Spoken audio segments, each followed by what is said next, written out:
Hello and welcome to this SimScale webinar on bike frame structural analysis with finite element method.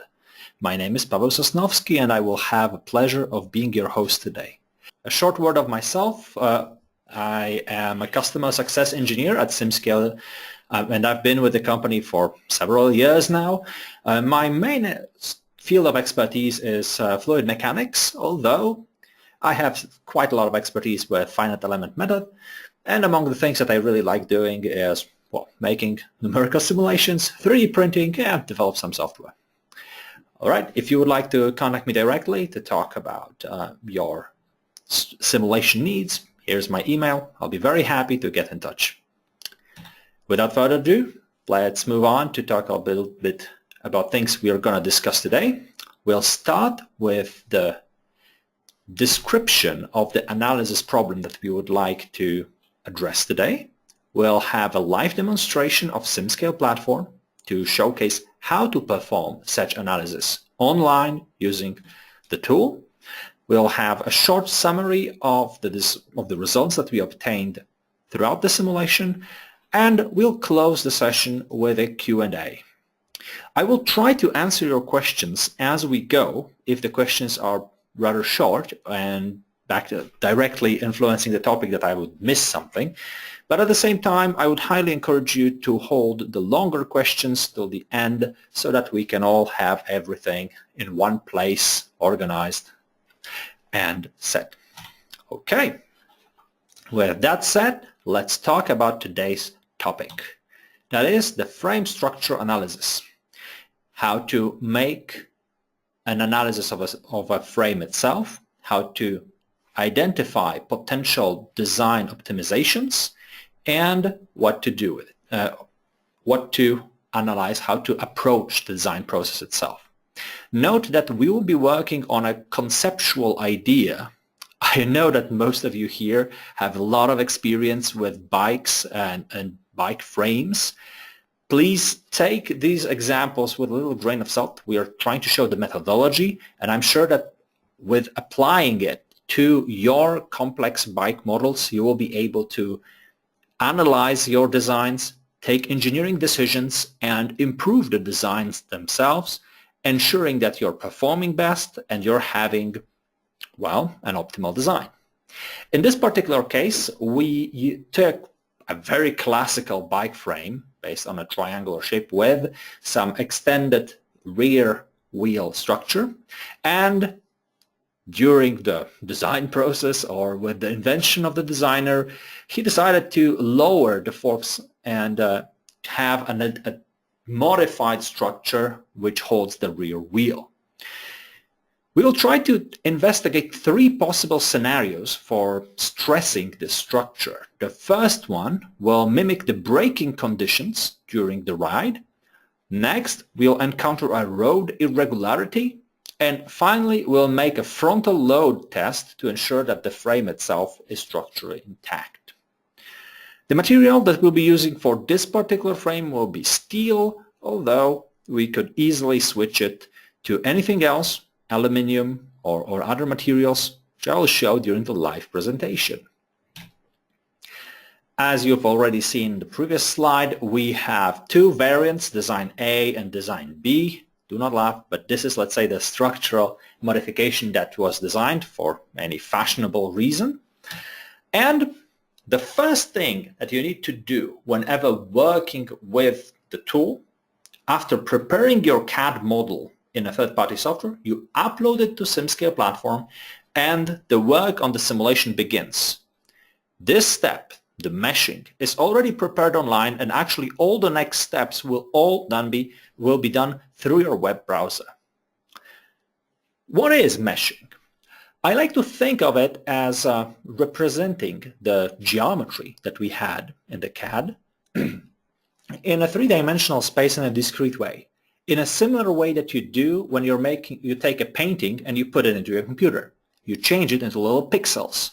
These are our simulation pixels based on which we will be making the analysis and trying to investigate the stresses that will be present inside these domains. For a analysis like this, we will be using a TET dominant mesh with second order elements. A TET mesh basically is composed of tetrahedrons, so these little three-dimensional triangular shapes, and the second order element meshing allows us to have additional nodes or elements within the triangle itself. Thanks to that, we can have a coarser general structure and still maintain accuracy of the solution. On top of that, we're adding extra refinements to the regions where we expect to have significant stress. So they are actually marked here with the red circles. Both of the designs will have a certain amount of nodes that correspond to these virtual pixels that allow us to analyze the structure itself. We're having roughly 80,000 nodes to calculate this particular design. Let's talk a little bit about the loads that we would like to apply and the scenarios we're going to investigate. In case of any simulation type, what you need to do is in a certain way mimic the physical experiment you're going to perform and translate it into the language of the simulation, where you're applying certain constraints on your system and you'll be applying certain loads. In case of a braking condition, we'll assume that our rider is actually pressing with his feet on the pedals, which corresponds to a certain force that is applied on the bottom part of the frame. And also he's pressing with his hands and the mass that is still accelerated on the handles. The second scenario is the roll irregularity. In this case, we'll have a situation where there is an obstacle which bounces the bike up. And since we are sitting on the saddle, the reaction force that will be acting on the saddle will press the bike downwards. So the reaction force is actually acting downwards on the saddle. Well, this is, let's say, the transformation we need to perform in order to make this kind of test. And the third scenario, the frontal load case, is a similar load that is applied during ISO tests when we are investigating the performance of the bike frame itself. And it is applying a certain load. It mimics a situation when we would be dropping a certain mass onto the frame that is standing horizontally. Okay. Let's move to the live demonstration since, well, taking a look at what is actually being done speaks more than 1,000 words. I've already opened the project for you, and we'll discuss the meshing, we'll discuss the simulation, and we'll have a look at the post-processing. So that was the overview of the project itself. Let's load the SimScale platform. The first thing that you always do is to upload your geometry. You can use as many, there's a lot of formats available. We highly encourage you to try using directly the format that you prepared your CAD in. If you're also really hooked up into online tools, we also directly support connection with Onshape, our partner, one of the, if not the best, online CAD tool available on the market. Okay, so we have our geometries ready, and now we would like to perform a mesh on them. With SimScale, making a new mesh is extremely simple. All you have to do is right-click on the design, choose Select New Mesh. I already have a copy over here, and decide what kind of mesh would you like to perform. For stress analysis and other finite element analysis methods, you usually use the TET dominant meshes, and in this particular case it would be sufficient to simply decide how fine would you like your mesh to be. Would you like to work with first or second order elements? And well, that might be enough. In case you would like to work with additional refinements, you can easily set them up and decide how fine you would like this refinement to be and where would you like to apply it. So I could select multiple faces that in the places where I would expect to have additional tension or extra loads being applied. In this particular example, I'm using automatic handling. This is the streamline, the stream flow that we would like to have on SimScale platform, where you would not have to know everything about all the details about meshing and use simply a decision. I want to have fine, moderate, coarse mesh. But in case you would like to get full control of the manual mesher, all you do is change the setting and decide on the parameters that are available for this particular type of operation. Let's take a look at the example of the mesh A, where we simply use the moderate mesh with second order elements for this particular frame design. It will be very similarly done on the design number B. And we also apply extra refinement of a very fine mesh at the connection of the points where we expect to have extra loads. So there are extra dense mesh elements also positioned in the mesh number B, where we have a refined mesh over here, where is the connection. We have extra refined elements near the saddle and all the other parts that are connected. One would say, well, that we only have a single element across the thickness of the pipes that make the frame. This is why we are using second order elements. This basically translates to the fact that each triangle is composed not of standard 4 elements that would compose a tetrahedron, but of 10 points, since additional ones are introduced on every edge. And on top of that, all the functions that describe displacement, stress, and so on will be interpolated with parabolic functions or second order functions. This provides us quick and accurate results without having to rely on an extensive meshing of the first order. Okay, I'm talking quite a lot of jargon words for those of you who are not very familiar with structural analysis or with the theory behind it. At the same time, do not get discouraged. Running this kind of simulations is extremely easy, and we'll get to the ways of how to combat this unknown when it comes to the settings just in a second. I will go through in details on how to prepare a simulation for a single scenario, and then we'll talk about some differences in the load condition and constraint conditions for all the 3 setups with 2 different variants for our system. And actually, let's prepare a simulation of this bike frame ourselves from scratch. The first thing you do whenever you want to prepare a simulation is you, create a new simulation. You decide on which type of analysis you want to work with, click Create, and what happens is that on the left panel in the navigator, you'll receive a template of a simulation which describes the type of analysis you want to do. All that is to be performed right now is to go from top to the bottom of this template and ensure that you mimic the simulation type or the experiment that you want with the settings. So the first is to select what kind of domain we want to work with. In this particular case, I'll go with mesh A. That represents the first geometry. We'll not have to work with any contacts. This is a single element. In case there were 2 elements joined together, we could add a bonded contact over here.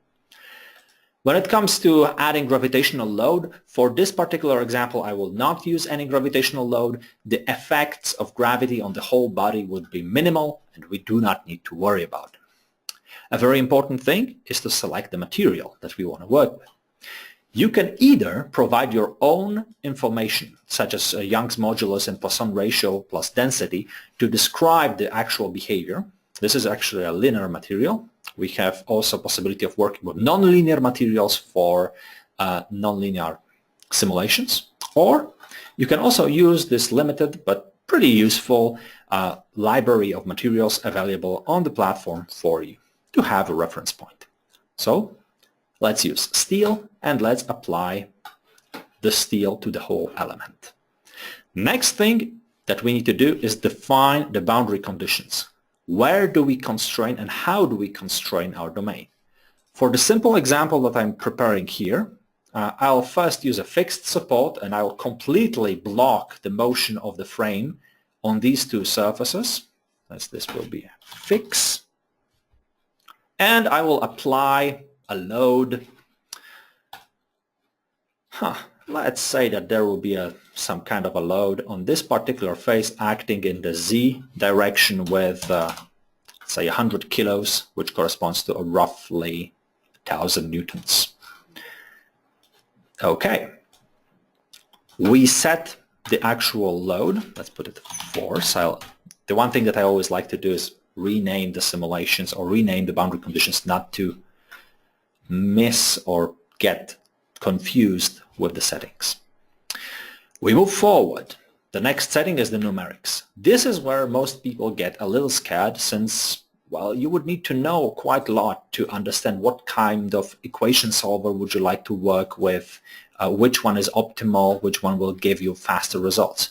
But this is where you get help from SimScale community. You can always go and search for a similar project that has already been done on the platform in the public library, where you have hundreds of different analysis types, and I'm pretty sure that you will find something similar to what you've been already doing.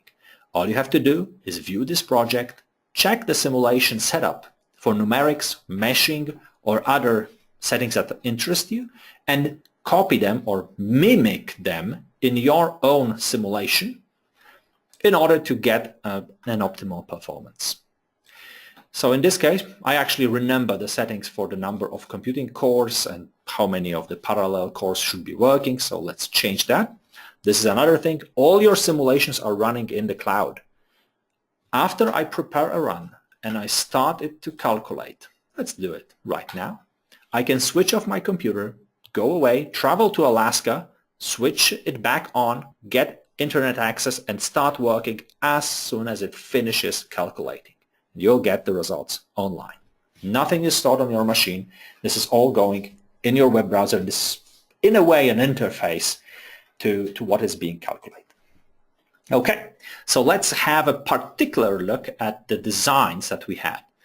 We did a very similar thing. Well, first thing, we decided to identify several points in the geometry. So look, where I'm putting coordinates and I'm creating these little points that right now appear. They are only used for reference in order later to take these coordinates and use when preparing the load conditions. We'll get to that in a moment. The material is set the same, but we have a very interesting set of constraints prepared for this particular analysis. The first one is so-called remote displacement, which allows you to fix certain surfaces in a reference to a particular virtual point. And actually, the coordinates that we selected in this particular boundary condition correspond to this middle point over here. And basically what this constraint does is it fixes the motion of all the nodes here and allows them only to rotate around the x-axis. No other motion for these points is allowed. So we're basically fixing the frame. Obviously, if you are only to fix the motion in this way and still allow it to rotate, the frame can behave in a very weird fashion. Just rotate and rotate around this axis. So we need a second constraint. In this particular case, we are fixing the motion in x direction of the place where we would attach the fork of our bike. We are constraining the motion in the x direction. It cannot wiggle in this way, and we are disallowing certain rotation, especially the rotation in the x direction. So we have a fully constrained system. Now, this set of limiting the motion of the frame will be constant throughout all the simulations. And what we will be changing is the way that we are applying the loads. So the first part is we'll be applying a load on the handlebar, the left handle. Again, the points will the coordinates of these points correspond to the points that are visible on the screen. And we're assigning a certain value that has been calculated manually beforehand. So this is the left, right handlebar, and our driver who is actually right now standing on the pedals. Okay, we have the simulation ready. We can go and decide on the simulation control, how far we go. This is what we mimic from other simulations. And after just 7 minutes of calculation, we get our first result. Let's take a look. Well, the design B will look exactly the same. The only thing that differ is the mesh. And well, we needed to reassign the faces. When it comes to mimicking the presence of irregularity, we will have only a single load that is being applied on the face that corresponds where the load of the saddle is being attached. So we have a z-force with around 2,400 newtons acting. It's quite a lot, but let's say this is the reaction force. And finally, we have the frontal load where we are mimicking the test that will be prepared to get the ISO certification of this bike frame. We have a remote force that is acting on the middle of this frame. Oh yeah, I have to show the point. So front wheel center, I believe that this is acting actually on the front wheel center, as if we were hitting it with on the fork, and this remote force mimics around 200 kilograms being acting on this force, on this surface of the bike frame. Okay, so we have our results, we've done the calculation. Now it's time to visualize the results, and you can also do that online inside your web browser. So let's load the post-processor right now. Obviously, the bigger the mesh, the more complex the simulation you've been working on, the longer it takes for it to load. In this situation, it's basically instant. And we're ready to take a deeper look into what we've just simulated. Let's say that I would like to make a clip to see what is happening inside our domain. Right now, the case is visualized with Cauchy stress. Let's go and change the visualization to von Mises stress, which is one of the standard indications of stress acting on the system. And another thing is to rescale it so that we could see the results in a nice way. So let's say that this would be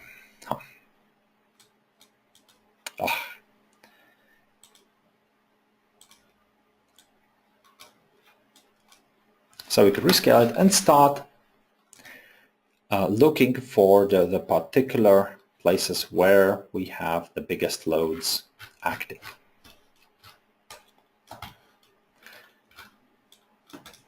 The great thing is that you can also take these results and download them, use your own post-processing tools. We can also visualize deformation of these parts. So let's say that I would like to add, we would like to see that the total deformation of the part. All you have to do is select the displacement to be the thing that is being shown. And with the graph, we see that, for example, in this particular case, we have over 1 centimeter of displacement happening to this body. Okay, preparing the images might take a little while, so we'll get back to our presentation and see some of the prepared images that we've done beforehand. But before we do that, I'd like to sum up the way to obtain the results. The first thing you do is you import the CAD that you prepared with another tool. Next, you perform the simulation setup and run the analysis. Finally, you will be post-processing the results, visualizing them, and taking the engineering decisions required to get an optimal design. So let's take a look first at the braking scenario, where we will visualize the stresses acting on the body and where are the critical points located. So we have a certain stress concentration at the fork section, where the maximum von Mises stress ranging around 380 megapascals. This is still within acceptable, let's say, within a reasonable range. And to visualize the displacement, there was a question about showing the deformation of the frame. This is one of the images that you could generate, where we see the deformation and the magnitude of the deformation. In this case, it's around 1.3, 1.2 centimeters. Something not to ignore. Taking a look at the road irregularity performance, where we would have the bump acting, creating a force on the saddle, we notice that there is a significant high stress concentration in case we modified our design and used the lowered anchoring for the rear wheel. This stress value is still within an acceptable range that should not break the system, although any engineer that would design such a frame should consider strengthening this particular part, adding additional materials, or using a better welding technique at this point to ensure that your frame does not break. To take a look at the road irregularity scenario, again, we take a look at the displacement, and we see that there is a certain quite high displacement on the second part. Next, let's go to the frontal load test, where we would notice the transfer of stress and transfer of stress from the front fork to the place where we have the mounting on the pedals. Again, we identify certain locations where high stress values are present that might affect the performance of the frame itself, and that might require action when it comes to design modifications and ensuring safety and performance of the design. This is the visualization of the displacement that we would expect in this scenario. Notice that the frame is moving a little bit upwards. This is because of the constraint system and the direction of the load that is being applied. This, of course, all needs to have a proper representation. We're trying to translate the physical experiment of riding a bike or performing an analysis of such an experiment that is taking place in the lab and move it to a virtual space, mimicking the setup and mimicking the constraints, mimicking the things that block the motion of the frame itself, the presence of the fork or other elements of this system, and the direction of the forces. Okay, let's take a look at the short summary of the results. We put up a table describing the maximum von Mises stresses and the maximum deformation for both designs in the three different scenarios that we were investigating. And there are some general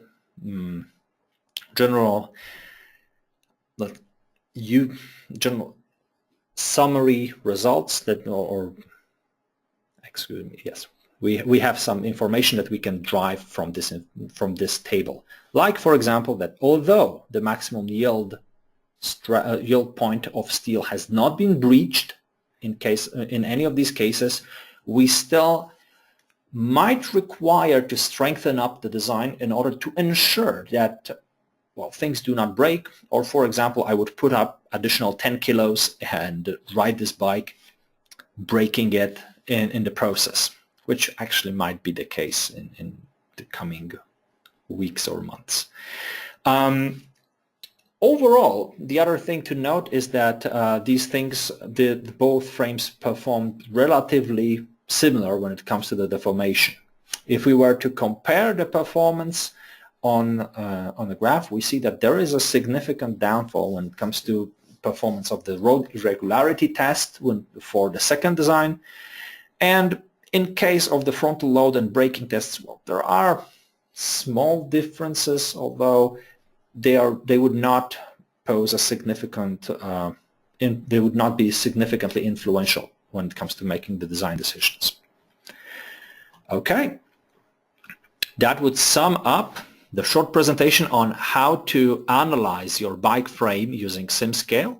I would love to take your questions right now, and I'll try to do my best answering them as much as I can. To make sure that I do not miss your question when you're typing it, please raise your hand while you're doing so that I later can wait for you to actually post it. Okay, so let's take a look at some of the questions. The first question is, has that front post been constrained from rotation and x-axis? If so, then that does not seem to be constrained in a realistic manner to me. That is actually possible. So we can take a look at the constraints that has been applied for the front part. Let's take a look quickly to investigate what is actually being done in the simulation. What you can do is you can always go to the run itself, and even if you have multiple simulation runs or multiple different types of simulations, you can always go back and see the simulation. So for this particular case, yes, the constraint has been added on this frame for the rotation, although yeah, so this is actually not allowing it to rotate. It can display, it should be able now. It's not displacing in X, and it's not rotating in X.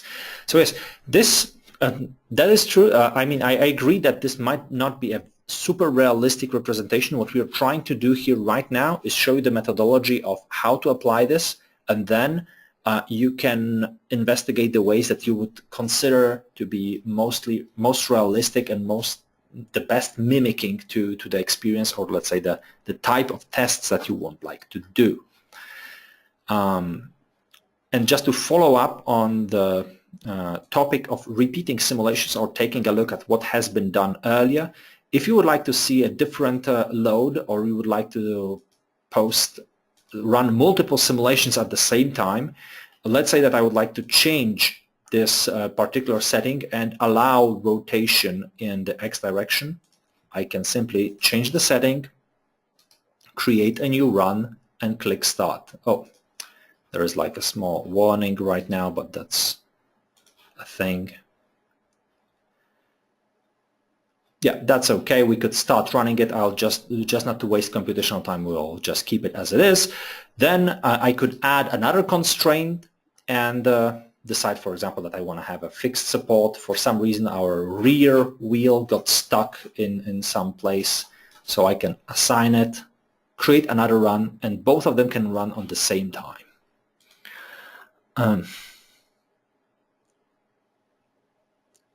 The next question is, the difference in stress value and frontal load condition is due to the design or some meshing difference? This is a very good question. So in this particular case, it is due to the design. But whenever you're running an analysis like this, it is very much advisable to run what's called a mesh independence study, where you would actually create a second mesh of the same geometry that would be a little finer, or a bit finer than the one that you have here. You would compare the results using exactly the same setup, exactly the same conditions, same constraints, and see how much do they vary. The assumption is that the finer your mesh, the more precise the results you have. And at a certain point, you simply cannot get a more precise result. So again, it's we'll go to the metaphor of pixels on a screen. If you have only 16 by 16 image, you cannot capture the smile of Mona Lisa. But then once you get refining, you will get the picture itself.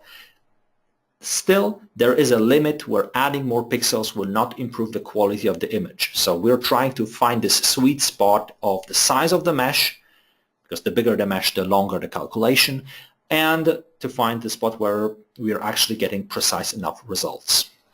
So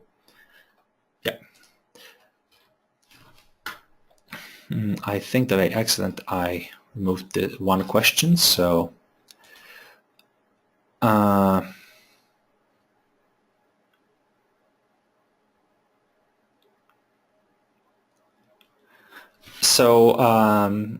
I'm very happy that there's a little comment that this seems to be a very nice interface.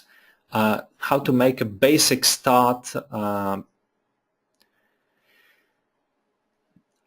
for the interface itself.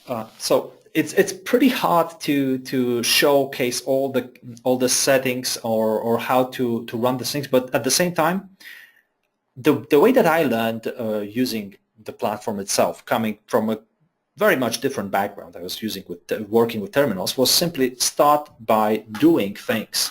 And it's really, in most cases, it's very easy to run the simulation on the platform itself. You upload the geometry and you follow the steps going from top to the bottom and applying the settings and choosing as much automation as possible. We also provide a lot of help on the forum, and if you take a look on our main web page, you can also find a lot of tutorials that are available, and under documentation you will find even more tutorials, step-by-steps, videos. We have a YouTube channel, so if you want to start, I can tell you from my experience that it takes around a day or two to get your first simulation running, just viewing several videos, and then you're ready to go with a week or 2 weeks of actual work. You can do very complex industrial cases. And on top of that, if you have questions and you need assistance from us during business hours in Munich, we are available with the chat. It's the little button on the bottom right where you can start the conversation and ask questions to us. We also encourage you to post questions on forum. There's a huge community of people who might answer all the things that you want to learn. There's another question. Is there a possibility to improve the analysis as including failure or structure case, like as fatigue under cyclic loads? Yes and no. So direct fatigue analysis and fracture of the design is not available on the platform. The way that you would identify possible places where such failures may occur is by looking for places where von Mises stress or stress in general is above the tensile stress of the material.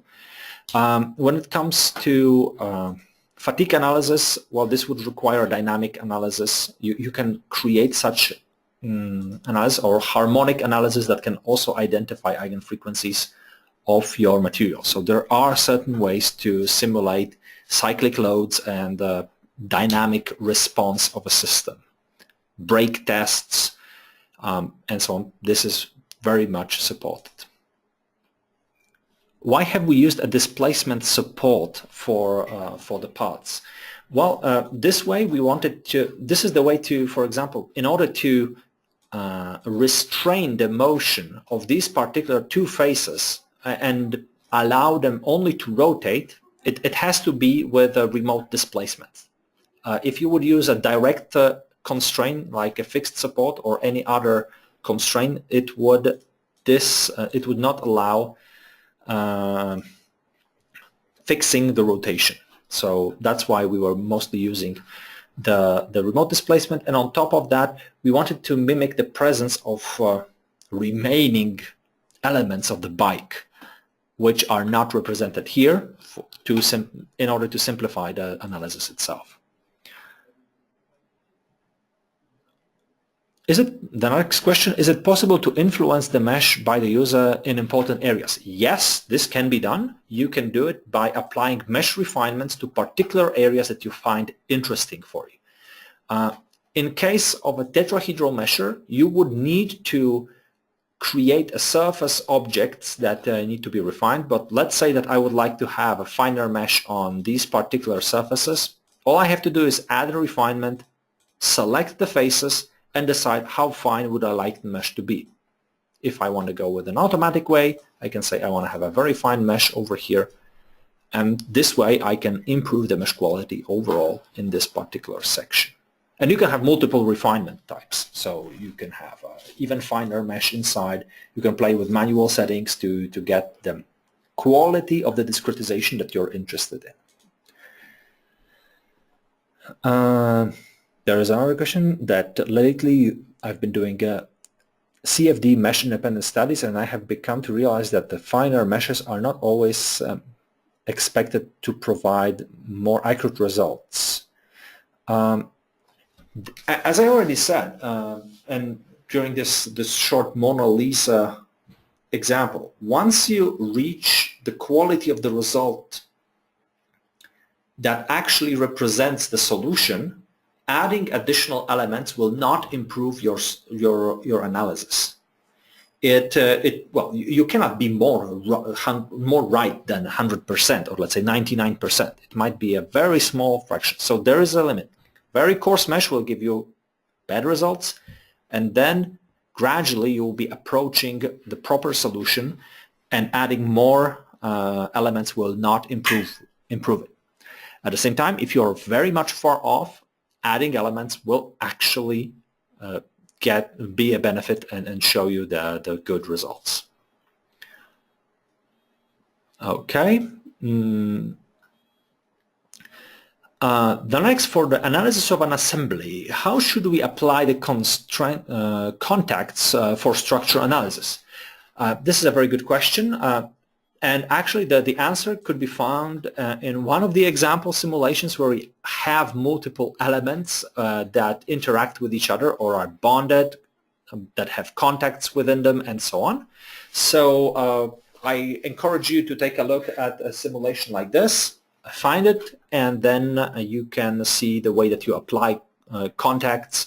There are several types of contacts. We have bonded contacts, we have physical contacts that give you the possibility of working with assemblies to a certain degree. Okay. Next question, how can you check mesh quality?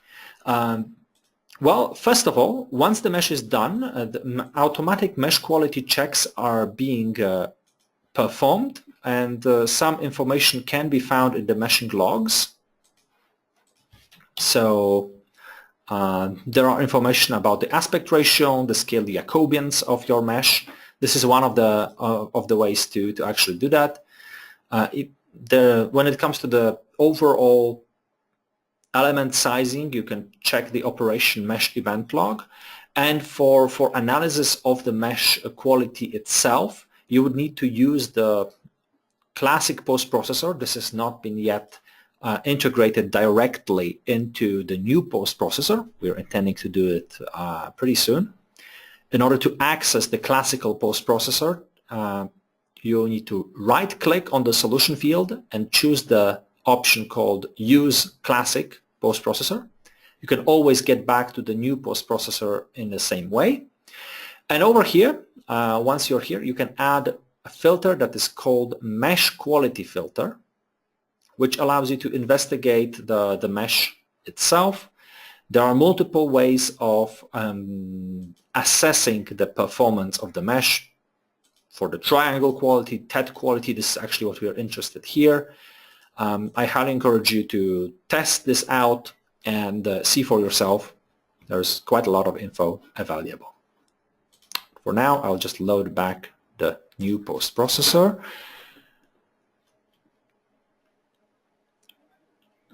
Another thing, we are giving a rotation in X direction, but in real world, does the frame is the frame free to rotate in X direction? So again, this in this particular example, it might be that well, we are allowing this frame only to rotate around the rear wheel, as if the rear wheel was held by somebody on the ground, and the frame would be going moving. Oh, I cannot actually visualize it, but it will be going up and down here like this. Of course, if you are interested in constraining your system in a different manner, it is possible. It's just a matter of representing the constraints you're interested in within the system that you're modeling. I really like to think of I really don't like to think of simulations as numerical experiments, and it is up to the experimenter to properly prepare the setup, to properly prepare the experiment, and be sure that we're actually measuring something that we're interested in. If I would put the measuring probe in a wrong point, well, I will get the wrong results. And in similar fashion, if I constrain a numerical system in a unrealistic manner, I might get the results that do not match the required specification. But this is a thing to be investigated during your work with the platform and while you're getting experience. If you want to learn more or you need assistance with that, again, I highly encourage you to get in touch with us, to post questions on the forum. Thanks to having the access to this great community of users, we are able to share the knowledge and be very productive in when it comes to modeling certain examples. Okay, that would be the last question. Okay, let me just check if there are any more. I do not see any raised hands. So I would like to thank you on behalf of the whole SimScale team for taking your time and joining this SimScale webinar. If you have any further questions, write to us, visit SimScale, create an account, and do the simulations. Make your bike frame and your bikes the best ones, most optimal ones in the world. We are here, very happy providing you with this best cloud-based simulation platform. And I hope to see you on this platform in the coming days, months, maybe years. Thank you very much. Have a great day. Bye-bye.